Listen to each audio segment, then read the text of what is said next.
આજ રોજ ચૂંટણીમાં જ્વલંત સફળતા દરેક જગ્યાએ ભારતીય જનતા પાર્ટીના ઉમેદવારોને મળી છે। ત્યારે અમારી પાર્ટીની એક પદ્ધતિ હોય છે કોઈ પણ કાર્ય કરવાની।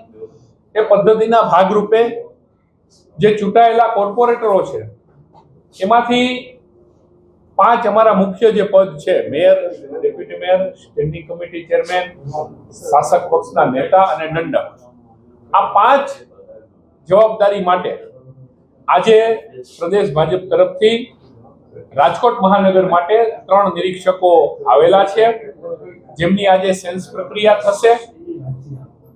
સેન્સ પ્રક્રિયામાં અપેક્ષિત શ્રેણીના કાર્યકર્તાઓ પોતાનો અભિપ્રાય રજૂ કરશે, જેને સેન્સ લેવા આવેલા નિરીક્ષકો નોંધ કરશે।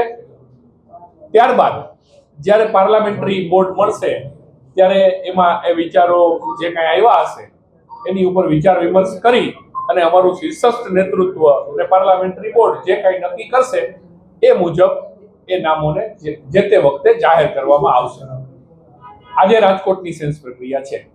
માધવભાઈ, સેન્સ પ્રક્રિયામાં કયા મુદ્દા ધ્યાનમાં રાખવામાં આવતા હોય? બીજી વસ્તુ છે કે નારાજગી કોઈ પણ સમાજની નથી, એ તમે પરિણામ ઉપરથી જોઈ શકશો। ભારતીય જનતા પાર્ટીની વિકાસ યાત્રા, ભારતીય જનતા પાર્ટીનો રાષ્ટ્રપ્રેમ, ભારતીય જનતા પાર્ટીના કાર્યકર્તાઓની અગાધ મહેનત, આના પરિણામ રૂપે લોકોમાં એક સારો રેપો બનેલો છે, એક ટ્રસ્ટ છે, વિશ્વાસ છે। આદરણીય નરેન્દ્રભાઈ મોદીએ જે વિકાસ યાત્રા શરૂ કરેલી છે, જેને ભારતીય જનતા પાર્ટીના કાર્યકર્તાઓ અને અમારા હોદ્દેદારો, ચૂંટાયેલી પાંખ, એ સંપૂર્ણ એનું પાલન કરી રહી છે, તો ક્યારેય કોઈની નારાજગી આમાં આવતી નથી।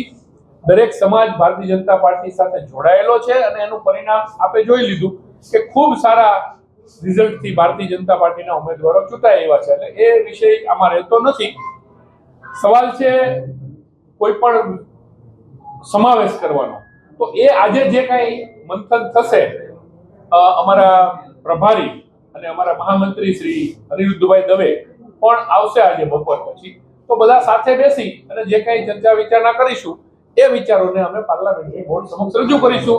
ફાઇનલ નિર્ણય હંમેશની જેમ પ્રદેશ ભાજપ લેશે।